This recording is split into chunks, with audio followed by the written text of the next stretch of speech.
નમસ્કાર મિત્રો આજની વિડીયોમાં વાત કરીશું દેશ અને દુનિયાના સુપરફાસ્ટ સમાચારની। સૌપ્રથમ વાત કરીએ તો 2000નો હપ્તો પીએમ કિસાનનો 16મો હપ્તો ટૂંક સમયમાં ખેડૂતોના ખાતામાં ટ્રાન્સફર કરવામાં આવ્યો હતો અને 17મો હપ્તો જૂન અથવા તો જુલાઈ મહિનામાં ટ્રાન્સફર કરવામાં આવી શકે છે। પણ મિત્રો કેટલીક વાર એવા ખેડૂતો છે જેમને છેલ્લા 3 થી 4 હપ્તાનો લાભ મળ્યો નથી, તો તેનું આનું કારણ શું હોઈ શકે? ખેડૂતો સરકારને દોષી માની રહ્યા છે કે સરકાર અમને ખાતામાં હપ્તો આપતી નથી, પણ આની સચ્ચાઈ જુદી હોઈ શકે છે। જેમ કે મિત્રો, પીએમ કિસાનનો હપ્તો મેળવવા માટે તમારે પહેલાં તો તમારા બેંક એકાઉન્ટમાં કોઈ પણ જાતની પ્રોબ્લેમ હોવી જોઈએ નહીં। જેમ કે તમારું ખાતું બ્લોક હશે તો તમારા ખાતામાં પૈસા નહીં આવે, અને કેવાયસી કરાવેલું નહીં હોય તો પણ હપ્તો જવામાં પ્રોબ્લેમ થઈ શકે છે। બેંક સાથે પાન કાર્ડ, આધાર કાર્ડ લિંક હોવું જરૂરી છે અને તમારે પીએમ કિસાનનું કેવાયસી પણ ફરજિયાત કરાવી લેવાનું છે। આ બધી માહિતી તમારી કમ્પ્લીટ હશે તો 16મો અને 17મો હપ્તો એક સાથે તમારા બેંક એકાઉન્ટમાં જમા થઈ શકે છે। તો આજે જ આ બધી ભૂલો સુધારી લેજો, જેથી 16 અને 17મા હપ્તાનો લાભ તમે ચૂકો નહીં। અન્ય મહત્વના સમાચારની વાત કરીએ તો આજે અમુક વિસ્તારમાં પડ્યો હતો વરસાદ। હવામાન વિભાગની માહિતી અનુસાર 15 એપ્રિલ સુધીમાં ગુજરાતમાં વરસાદની આગાહી કરવામાં આવી છે, જેની અસર રાજ્યના વિવિધ ભાગોમાં જોવા મળી છે। ઉપરાંત દાહોદ, અરવલ્લી, સાબરકાંઠા અને બનાસકાંઠા સહિત ઘણા વિસ્તારમાં વરસાદી ઝાપટા પડ્યા હતા। ત્યાં તો સાંજે જામનગર ગ્રામ્ય વિસ્તારમાં પણ વરસાદી અસર જોવા મળી હતી। હવામાન વિભાગની માહિતી અનુસાર રાજ્યમાં ભર ઉનાળે વરસાદની આગાહી કરી છે, જેમાં સૌરાષ્ટ્રના જામનગરના ગ્રામ્ય વિસ્તારમાં વાતાવરણમાં પલટો જોવા મળ્યો છે। ભોજાબેડી ગામ સહિત આસપાસના વિસ્તારોમાં વરસાદ પડ્યો હતો, તેમજ ભારે પવન સાથે કાળા ડિબાંગ વાદળો પણ જોવા મળ્યા છે। મિત્રો, અન્ય મહત્વના સમાચારની વાત કરીએ તો દેવા માફીને લઈને 25 ગેરંટીઓ આપવામાં આવી છે। 48 પાનાના ન્યાયપત્રમાં 10 ન્યાય માટેના સંકલ્પ કરવામાં આવ્યા છે। દેશમાં ભાજપ સરકારના રાજમાં બેરોજગારી, મોંઘવારી, આર્થિક હાલાકી સહિત મુશ્કેલીઓના અન્યાય કાળને ખતમ કરીને કોંગ્રેસ પક્ષ ન્યાય કરશે। આ ન્યાયપત્રમાં યુવા ન્યાય, મહિલા ન્યાય, ખેડૂત ન્યાય, શ્રમિક ન્યાય, હિસ્સેદારી ન્યાય, બંધારણીય ન્યાય, આર્થિક ન્યાય અને રાજ્ય ન્યાય, સંરક્ષણ ન્યાય, પર્યાવરણ ન્યાય એમ 10 ન્યાય સંકલ્પ આપવામાં આવ્યા છે। કોંગ્રેસ પક્ષની 25 ગેરંટીઓમાં 30 લાખ સરકારી નોકરીઓ, જેમાં તમામ સરકારી ખાલી જગ્યાઓ ભરવામાં આવશે। મિત્રો, અન્ય મહત્વના સમાચારની વાત કરીએ તો દેવા માફીને લઈને 25 ગેરંટીઓ, ભરતી કેલેન્ડર પ્રમાણે ભરતી કરવામાં આવશે। યુવાનોની પહેલી નોકરી પાકી, જેમાં દરેક શિક્ષિત યુવાનને 1 લાખની એપ્રેન્ટિસનો અધિકાર। મહિલાલક્ષી ગેરંટી અંતર્ગત દરેક ગરીબ પરિવારની એક મહિલાને દર વર્ષે 1 લાખ રૂપિયા આપવામાં આવશે। કેન્દ્ર સરકારની નવી નોકરીઓમાં મહિલાને 50% અનામત આપવામાં આવશે। ખેડૂતોને વાજબી વળતર માટે સ્વામીનાથન પંચની ફોર્મ્યુલા પ્રમાણે લઘુત્તમ ટેકાના ભાવને કાનૂની દરજ્જો તેમજ કૃષિ લોન માફ કરવામાં આવશે અને તેના અસરકારક અમલ માટે એક કાયમી આયોગની રચના કરવામાં આવશે।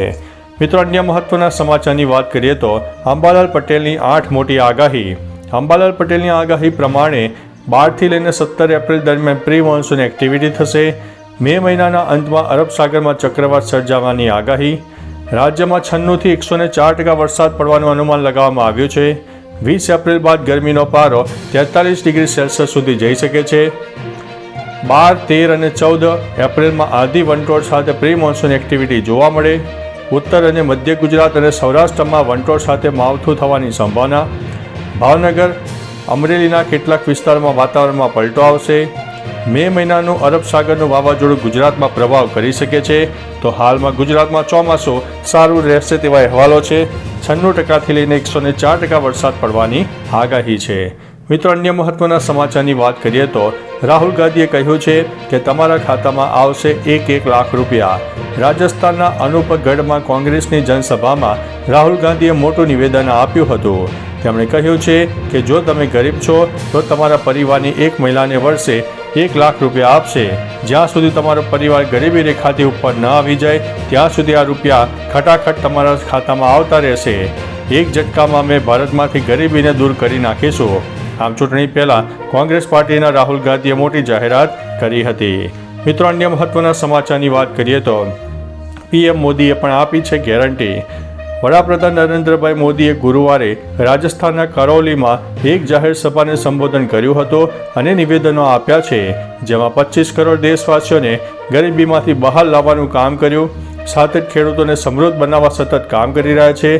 દેશના 10 કરોડ ખેડૂતોને પીએમ કિસાન સન્માન નિધિની રકમ દર 4 મહિને મળી રહી છે અને સાથે જ તેમણે જણાવ્યું છે કે કોરોના સમયે ખેડૂતોના પશુધનને નિઃશુલ્ક એટલે મફત રસીકરણ આપવામાં આવ્યું છે. આ વખતે ભાજપ 400 સીટને પાર કરે તેવો લક્ષ્ય છે તેવું નરેન્દ્ર મોદી સરકારે જણાવ્યું છે. નરેન્દ્ર મોદીના આ વીર નિવેદનોથી તમે કેટલા સહમત છો અમને કમેન્ટ કરીને બોક્સમાં જરૂરથી જણાવજો. મિત્રો, અન્ય મહત્વના સમાચારની વાત કરીએ તો મોબાઈલ રિચાર્જમાં થશે વધારો. ચૂંટણી પછી ટેલિકોમ કંપનીઓ રિચાર્જ દરમાં 15% થી 17% વધારો કરશે. એક રિપોર્ટમાં આ 3 વાતનો ઉલ્લેખ કરાયો છે, જેમાં આખા દેશમાં 19 એપ્રિલથી 1 જૂન સુધીમાં 7 તબક્કામાં ચૂંટણી યોજાશે. 4 જૂને મતગણતરી હાથ ધરવામાં આવશે. એક રિપોર્ટ પ્રમાણે આ ક્ષેત્રમાં ચાર્જમાં વધારો થશે અને ભારતી એરટેલને આનો સૌથી વધુ ફાયદો થઈ શકે છે. મિત્રો, અન્ય મહત્વના સમાચારની વાત કરીએ તો મહિલાઓને મળશે ફ્રી સિલાઈ મશીન. ફ્રી સિલાઈ મશીન યોજના અંતર્ગત કન્યાઓને મફતમાં સિલાઈ મશીન આપવામાં આવશે, જેના માટે તમારે એક ઓનલાઈન ફોર્મ ભરીને જરૂરી ડોક્યુમેન્ટ જેવા કે આધાર કાર્ડ, પાન કાર્ડ, બેંકની પાસબુક, જન્મ તારીખનો દાખલો અને રેશન કાર્ડના ઉપરાંત બધા ડોક્યુમેન્ટ સ્કેન કરીને અપલોડ કરવાના હોય છે. જ્યારે અરજી કર્યાના 10 થી 25 દિવસ બાદ તમારી અરજી અપલોડ કરવામાં આવે છે અને જે નામથી તમે અરજી કરી હોય તેમને સિલાઈ મશીન આપવામાં આવે છે. હાલ આ યોજના માટે ફોર્મ ઓનલાઈન ભરવાના શરૂ થઈ ગયા છે. મિત્રો, અન્ય મહત્વના સમાચારની વાત કરીએ તો રૂપાલાના વિરોધ વચ્ચે સભા રદ કરાઈ છે. એક તરફ રાજકોટમાં ક્ષત્રિય સમાજ દ્વારા ભાજપને સમર્થન આપવાની વાત કરવામાં આવી રહી છે, ત્યારે બીજી તરફ ક્ષત્રિય સમાજ દ્વારા ઉગ્ર રીતે વિરોધ કરવામાં આવી રહ્યો છે, જેમાં પણ ભાજપની સભામાં ક્ષત્રિય સમાજના આગેવાનો દ્વારા ઉગ્ર વિરોધ કરવામાં આવ્યો છે, જેના પગલે ભાજપે સભા રદ કરવાની ફરજ પડી હતી. આ અંગેની માહિતી અનુસાર રાજકોટમાં ક્ષત્રિય સમાજનો વિરોધ યથાવત જોવા મળી રહ્યો છે. ક્ષત્રિય સમાજ દ્વારા રૂપાલાના વિરોધમાં આજે સાંજે ત્રંબા ખાતે વિરોધ પ્રદર્શન યોજાયું હતું, જેમાં ત્રંબામાં આયોજિત સભાને ભાજપે રદ કરવી પડી છે, તેમજ પોલીસે પણ કાર્યવાહી કરવી પડી છે. મિત્રો, અન્ય મહત્વના સમાચારની વાત કરીએ તો ઇલેક્ટ્રિક 2 વ્હીલર ખરીદવા પર મળશે 10,000ની રાહત. નાના ઇલેક્ટ્રિક વાહન ખરીદનારાઓ માટે ગુડ ન્યૂઝ આવી શકે છે. ભારત ઉદ્યોગ મંત્રાલયે બુધવારે એક નવી યોજના જાહેર કરી છે. ઇલેક્ટ્રિક મોબિલિટી સ્કીમ 2024 આરંભ કરી છે, જે અંતર્ગત 4 મહિના સુધી ઇલેક્ટ્રિક 2 વ્હીલર તેમજ 3 વ્હીલર ખરીદનારને પ્રોત્સાહન રૂપે 10 થી 50,000 રૂપિયાની છૂટ આપવામાં આવશે. ખરીદનારાઓને આ યોજનાનો 1 એપ્રિલથી લાભ મળશે. હાલના સમયમાં ફ્રેમ 2 યોજના ચાલી રહી છે, જે 31 માર્ચે ખતમ થઈ રહી છે. ભારે ઉદ્યોગ મંત્રી મહેન્દ્રનાથ પાંડેએ અહીં એક કાર્યક્રમમાં યોજનાનો આરંભ કરતા જણાવ્યું હતું કે 500 કરોડ રૂપિયાની આ યોજના લાગુ કરવામાં આવી રહી છે. તેનો ઉદ્દેશ્ય નાના ઇલેક્ટ્રિક વાહન ખરીદીને પ્રોત્સાહન આપવાનો છે. મિત્રો, અન્ય મહત્વના સમાચારની વાત કરીએ તો નિયમ ભંગ કરવા બદલ આવશે ઈ મેમો. અમદાવાદમાં 20થી વધુ નિયમો ભંગ કરવા બદલ ઈ મેમો આવશે. રેડ સિગ્નલ ભંગ કરવો, ચાલુ વાહને મોબાઈલનો ઉપયોગ કરવો, રોંગ સાઈડમાં ચાલવો, સીટ બેલ્ટ ન બાંધવો, હેલ્મેટ ન પહેરવો, 3 સવારી વાહન ચલાવવા, નો પાર્કિંગ સ્થળે પાર્કિંગ કરવો, ભારે વાહનો શહેરમાં ચલાવવા, BRTSના ટ્રેક પર ચાલવો, જાહેર રસ્તા પર થૂકવો, જાહેર રોડ પર કચરો ફેંકવો, ભારે વસ્તુઓ કવર કર્યા વગર લઈ જવી, ગેરકાયદેસર દબાણો કરવા સહિતના નિયમ ભંગ બદલ ઈ મેમો આવશે. તો ચાલો મિત્રો, ફરીથી દેશ અને દુનિયાના સુપરફાસ્ટ સમાચાર લઈને મળતા રહીશો. ત્યાં સુધી અમને રજા આપશો. નમસ્તે.